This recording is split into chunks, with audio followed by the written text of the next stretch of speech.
মানুষের জন্য, সমষ্টির জন্য, সমাজের জন্য, দেশের জন্য বৃহত্তর স্বার্থকে সামনে অনেক দূর দেখতে সৎ সাহস নিয়ে নিজের বুক প্রসারিত করে গুলির সামনে দাঁড়ানো, নিজের জীবনকে উৎসর্গ করা, এর চেয়ে মহত্তম কাজ মানুষের জীবনে আর কিছু হতে পারে।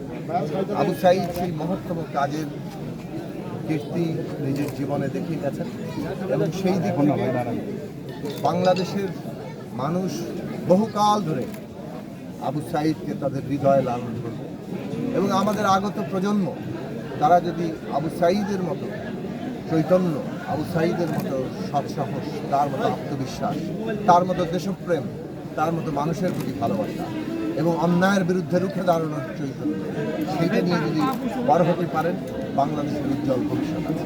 সেখানে আবু সাঈদ হচ্ছে আমাদের সামনে প্রেরণা। আবু সাঈদ হচ্ছে বাংলাদেশকে সঠিক দিশায় নিয়ে যাওয়ার পথ। সেই পথে আমরা বাংলাদেশ যাতে হাঁটতে পারি, সেই দিক থেকে আমাদেরকে সবসময় কাজ করতে হবে। সারা রংপুর, সারা বাংলাদেশ আবু সাঈদের জন্য আজকে দোয়া করছে এবং আমাদের জন্য সবচেয়ে বড় বিষয় হচ্ছে আবু সাঈদ এখন নেই, আমরা আবু সাঈদ থেকে কি শিখতে পারলাম, সেইটাই বাংলাদেশের বড় প্রাসঙ্গিক ব্যাপার।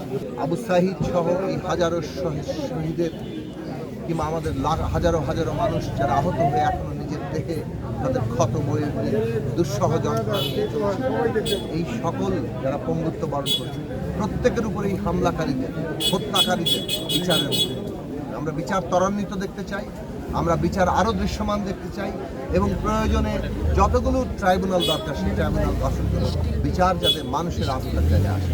ন্যায় বিচার রাষ্ট্রের অস্তিত্বের জন্য জরুরি, ন্যায় বিচার একটা সমাজকে তার যে ক্ষত, সেই ক্ষত পূরণ করতে সাহায্য করে।